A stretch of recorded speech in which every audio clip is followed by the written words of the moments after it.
commencé ko ci premier ministre. bi nga xam ne moom mooy chef du gouvernement aussi ak tous les membres de gouvernement aussi les députés parce que ñoom it wax dëgg yàlla tey ku seetaan assemblée nationale bi di nga xam ne niveau bi yëg na bu baax a baax a baax te loolu bokk na ci li nga xamante ni nii donc askan bi dañ ko doon jooy surtout nag ci législature bi nga xam ne moom moo passé muy 14e bi donte ne amoon na ay députés yoo xamante ni nii donc vraiment donc dañ doon poser ay questions yu am solo aussi amoon taxawaay bu am solo mais amoon na ci des députés yoo xamante ni nii daanaka boo xoolee à chaque fois bu rencontre masaana am lenn kese lañ amoon comme arme mooy par rapport li xewoon affaire Adji Sarr fii jàppal fii nangam ak nangam donc kon wax dëgg yàlla loolu dañ ci féliciter ñi nga xam ne ñoom ñooy député yi ci taxawaay boobu ñu am tey nag li am dafa nekk loo xamante ni nii lu jaadu la loo xamante ni dafa war di am loo xamante ni nii suñu constitution réew donc moom moo taxaw bi nga xam ne moom moo tiim mboolem sart yu nekk ci réew mi ne kat gouvernement bi war nañuy mën a ñëw à l'Assemblée nationale pour ay questions d'actualité comme DPG bi ni mu war a amee mais aussi règlement intérieur bu Assemblée nationale parce que xëy na bu constitution bi moom buy wax du wax ne chaque 1 mois wala kii mais règlement intérieur moom mooy déterminer loolu naka la ko député yi di organiser donc ba nga xamante dinañ ko mën a jàpp ci benn délai donc loolu nag bu règlement bi waxee ne chaque 3 mois yu nekk le gouvernement dafa war a ñëw donc voilà dañu gis ne kon donc dañu respecter li nga xam ne moom mooy règlement intérieur u Assemblée nationale mais aussi dañu respecter li nga xam ne moom mooy la constitution parce que nag ñu ngi woon fii ci dëkk bi législature yi passé néew ma mësul am mais en tout cas man gëj rappelé wu ma foo xamante ni nii le premier ministre dafa ànd ak gouvernement am ñëw à l'Assemblée nationale pour ay questions d'actualité loolu moom kenn rappelé wu ko boo xoolee bu njëkk waxuma sax question d'actualité mais li nga xamante ni nii xëy na premier ministre daan nañ ko def muy par rapport ak DPC muy déclaration de politique générale daanaka daan na ñëw ba jàll askan bi duñ ko bàyyi xel xanaa bi nga xamante ni moom moo ci mujj te Amadou Ba defoon ko man boobu maa ngi woon assemblée nationale boobu li ñu remarqué woon mooy dañu indaale ay xiin ak ay sabar indaale seen ay géwal indaale seen ay pancarte maanaam ñëw ci buntu assemblée nationale bi yendoo tëgg ba ngoon jot man maa ngi woon assemblée nationale jour boobu noonu bokk na ci yi ma fàttaliku ci DPC boo xamante ni nii xëy na ñu bëri bàyyi woon nañ ci xel te li taxoon ñu bàyyi ci xel mooy mumbaay boobu nga xamante ni am na ko donc kon dañu jàpp ne rek dañu am gouvernement boo xamante ni nii wax dëgg yàlla bu respecté engagement yi nga xam ne jëloon na ko ak le peuple mooy engagement wu donc dañuy indi rupture engagement wu dañuy ñëw taxawee lépp loo xam ne sart la ci biir réew mi moo xam constitution moo xam code pénal moo xam code de procédure pénale moo xam règlement intérieur assemblée nationale ak lu mu mën di doon dinañu fexe ba respecté ko indi beneen doxalin bu bees bu bokkut ak donc ñeneen ñi niñ tàmm daan doxee kon loolu noonu wax dëgg yàlla lu am solo la mais nag dinaa ñaaw lu benn affaire donc toujours rek ci format bi mooy par rapport rek opposition bi boycotté bi nga xam ne boycotté nañ ko parce que pour man boycotté premier ministre buy ñëw ànd ak gouvernement am loolu yëfu ragal la loolu yëfu tàppet la mais manque de courage la aussi pour man loolu la parce que mënoo à chaque fois boo toogee ci plateau télé di dal ci kaw premier ministre di dal ci kaw gouvernement bi naan dañoo cuune liggéeyuñu mënuñu économie bi nangam ak nangam xam nga te bu ëllëgee nga dem sa page Facebook donc bind lu parce que ñu bëri léegi ci Facebook bi lañ ko kal ak ci TikTok bi te parce que Ousmane Sonko daanaka léegi dafa soppi opposition bu Sénégal ay influenceurs léegi nag bu fekkee am nga taxawaay boobu noonu pour man da nga war a am courage bu fekkee Ousmane Sonko bi nga taxaw di ko xalab à distance léegi nag mu ne la man kat léegi comme yow da nga may xalab tout le temps di joxe sa contribution léegi damay ñëw faire face ak yow damay ñëw jàkkaarloog yow jàkkaarloog bi may jàkkaarloog yow mooy bépp question boo ma posé dinaa ko tontu la preuve tey est-ce que gis nga benn yoon Ousmane Sonko ñu posé ko benn question mu daw question bi question bu ñu ko posé maanaam day tontu député bi sax ba maanaam député bi carrément moom day am satisfaction c'est le fait que mu poser question boobu noonu mën a am aussi ñu saluer courage ki nga xam te ni moom mooy Pape Djibril Fall ma fa toog ak ki nga xam ne moom mooy Tafsir Thioye waaw bien sûr damay saluer courage bi nga xam ne am nañ ko pour ñëw mais aussi tamit courage su ñëw rek doyul mais courage de dire la vérité aux Sénégalais c'est très important te dama gis ne la Pape Djibril Fall dafa manque de courage de dire la vérité dafa am problème ak vérité loolu c'est pas la première fois ma wax ko yàgg naa ko wax avant législature 2022 yi parce que par rapport ak man Pape Djibril Fall bi ma xamoon nga xamante ni nii donc bi législature yi donc di jub si en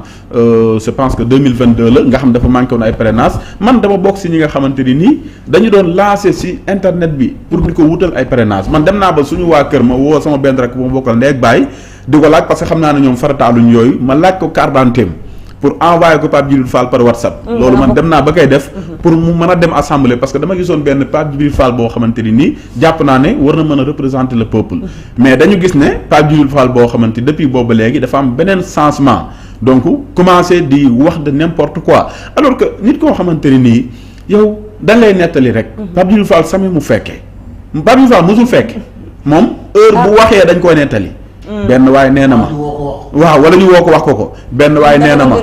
marchand ambulant yi nee nañ ma dem naa Sandaga ñu ne ma yaay suñu dernier sens dem naa Guet Ndar waa Touba maanaam toujours nettali ba pare Pape Djibril Fall dafa ko benn wax bu doy waar tey à l'Assemblée nationale mu ne li nga xam ne moom moo xew Radisson bu jam ñaajo parce que boobu ba léegi ñu ngi tëdd ci territoire bi pour wane seen naqar mu ne dafa am ñaari jigéen yoo xamante ni nii waaw dañu ëmboon ba avorté kenn ki sax doomam ji dafa mujj dee mais da nga naan Pape Djibril Fall boo xamante ni moom lii xew Sénégal maanaam yenn information yi muy am moom rek moo koy am man dama jàpp ne Pape Djibril Fall day tëdd ba guddi mu gént benn affaire donc xëy suba bind ko jàpp ne réalité la mais dogguma la xam nga vous avez abordé le problème de Pape Djibril Fall il a gagné son pari aujourd'hui on ne parle que de lui nous venons de sortir de 21 jours de commission si je l'ai vu dans les commissions matul 3 fois il n'a posé aucune question à un ministre les ministres étaient là-bas pour 6 heures de temps à notre disposition il n'a pas posé une seule question non parce que mais comme fii plénière là et que tout le monde écoute il fallait qu'il vienne poser des questions mais malheureusement il l'a trop mal fait léegi nag ensuite naka lay tiimee notre premier ministre naan ko ay yambar à tout l'état moo tax jël na wàllante léegi nag c'est important mais xam nga dumaay da nga ne toute la journée xëy na dañuy wax ci moom parce que xëy na li mu bëggoon am na ko mais aussi ban anam la ñuy waxee ci moom mooy anam bi ñuy waxee ci moom mooy wan askanu Sénégal que ne kii dafa malhonnête wan askanu Sénégal que ne kii du nit koo xamante dafa ñëw pour représenter le peuple. Mais il part du principe de Abdoulaye Wade qui disait que un politicien dana war a wax ci yow tous les jours même si c'est en mal. mais aussi il y a un changement de mentalité. Voilà il faut sóoraale. Voilà son problème. Merci voilà beaucoup. ce qu'il n'a pas compris. merci beaucoup xam nga tey boo xoolee si askan bi ñu nekkoon xam nga Sénégal dama ne Ousmane Sonko dafa révolutionner li nga xamante ni moom mooy la jeunesse sénégalaise ak le débat public. doyen diggante 98 ba 2008 presque lan Sénégal xam nga lan lañ doon waxtaanee football coupe du monde El Hadj Diouf Fadiga nangam ak nangam diggante 2005 ba presque 2012 Sénégal làmb la ñuy waxtaanee muy Balla Gaye Modou Lo Yékini nangam ak nangam mais boo xoolee Sénégal de presque Sénégal de 2017 ba fi ñu toll nii jeunesse bi lan la ñuy waxtaanee politique yow raar na bu njëkk nga daan gis benn jigéen xale bu jigéen koo xamante ni waxuma màggat xale bu jigéen muy wax waxi politique donc loolu Ousmane Sonko dafa changé mentalité yi léegi nag les politiciens comme Pape Djibril Fall ñoom toujours comprendre nañu que ne askan bi léegi dañu yeewu Abdoulaye Wade moment bi mu doon wax loolu xëy na askan boobu concentré wuñ ci politique mais léegi mentalité yi dafa changé léegi yow mi toog di wax am na benn xale bu ndaw bu lay déglu gis nga boo waxee bala ngaa daaneel def na benn vidéo démontrer point par point li nga xamante ni wax nga ko si moo tax may la Pape Djibril Fall bu fekkee dafa jàpp si loolu maanaam ñuy wax si moom actuellement mi ngi nax boppam parce que li ñuy wax si moom toute la journée lan la mooy wan askan bi que ne kii du waxkatu dëgg mais aussi kii amul courage bi nga xamante ni daf koy jéem a wane ne dafa ñëw pour jàkkaarloo le premier ministre mënoon na am courage u poser ko ay questions yoo xam ne mooy li Sénégalais yi bëgg a dégg mais moom day ñëw rek def ay contribution wax loo xamante ni nii si marchand ambulant yi wax si inondation yi loo xamante ni nii boo ko jàngatee ba si biir da ngay xam ne kii benn lenn rek la si jublu. mooy jaxase la pêche au militant. merci beaucoup mooy jaxase population bi ak ñi nga xamante ni nii donc ñoom ñooy le gouvernement. donc man loolu dama ko seetlu si waxam mais en tout cas donc xëy na mënuñ ci dinañ ci gën a yaatal. mais damay féliciter rek wax dëgg yàlla le gouvernement aussi les honorables députés di wax ne askanu Sénégal nañu fier si 15e législature bi nga xamante ni am nañ ko parce que vraiment taxaw nañ taxawaay bu am solo. Aja Mayabé yow li nga xam ne moom mooy sa lecture par rapport ak ñoom non inscrits yooyu nga xamante ni ñoom ñoo fa nekkoon tey jii daal di fa représenter une partie de l'opposition bi nga xam ne ñoom ñoo fa nekkoon. waaw xam nga bu fekkoon ni dans le principe sa départ ba avant la réunion du bureau où tout est établi même le calendrier même le nombre de questions bu fekkoon ni ils étaient pas représentés Aïssata Tall Sall newu fa woon la représentante des non-alignés Anta Babacar Ngom newu fa woon tu aurais compris seen réaction mais duñ fa nekk ñu établir yëpp wax lépp ba tëral lépp ñu replier à un moment bu ñu joxe la plénière ñu soogay déclarer ne ils ne viennent pas te seen raison mooy ils s'en sont pris à Ousmane Sonko. Mais regarde ce qui se passe aujourd'hui paradoxalement ñaari intervention moo am dans l'opposition. La première c'est Pape Djibril Fall. waaw qui vient avec une insolence inouïe. bu jot wàllam ci nag bi. na ban lan la def ci wàllam comme. ci nag bi Ousmane Sonko da ngeen cuune sos ay sos wax li ngeen wax da ngeen cuune ba xas leen yambar. Ousmane Sonko tontu ko daf ko démontrer luy yambar. wax ba mu fi waxoon ba naan suñ toogee seen oto yaa ngi fedd la Jasner moom Jasner la ñëwee tey bon Ousmane pudiquement ci ironiquement mu wax ko li mu xam. mais regardons la deuxième intervention. Tafsir Thioye il vient techniquement avec des chiffres wax loo xam ni moom lii la jàppate du dañ. mais Ousmane l'a répondu dans ce jeu dans ce champ. En disant que Tafsir tu as raison. nga bañ a d'accord sur les chiffres qu'on a donné sur les chiffres que le FMI a donné. que Cour des comptes joxe consort d'accord na mais s'il faut le démontrer c'est toi. ñun on a donné nos chiffres tu n'es pas d'accord c'est à toi de prouver. Naturellement ñu waxtaan ñoom ñaar échanger. sur le compte de 1000 milliards. mu ne ko je n'ai pas vu dans le rapport mu jox ko un compte jox ko lépp wax ko li ki nekk mais c'est en fonction ni Tafsir te nag là mënuma toog fii di fustiger le comportement de Pape Djibril Fall parce que moo ko def ba pare bañ a wax le comportement de kii là comment est-ce qu'on dit tout de suite. Qui ça? Tafsir régulier en commission tous les jours. Tafsir su ñëwee boo gisee ay feuilles de notam sax nga xam ne kii il n'a pas dormi il a préparé la commission.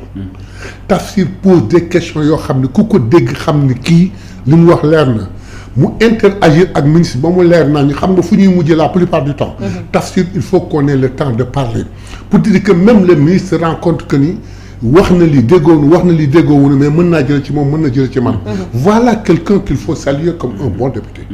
ah mais nag Pape Djibril il faudrait comprendre une chose. Il est à la chasse de qui pourquoi. parce que moom xëy na électorat futur mi ngi ko jàpp ci les étudiants. mi ngi ko jàpp ci les marchands ambulants. mi ngi ko jàpp ci kii ensuite quand il dit. quand le ministre est venu répondre à Pape Djibril Fall. il dit une chose qu'il ne maîtrise même pas. D'ailleurs sax ñun député sax tey dañu jaaxle parce que kooku il faudrait qu'on fasse une enquête nu mu demee. en disant que l'hôtel dont on parle.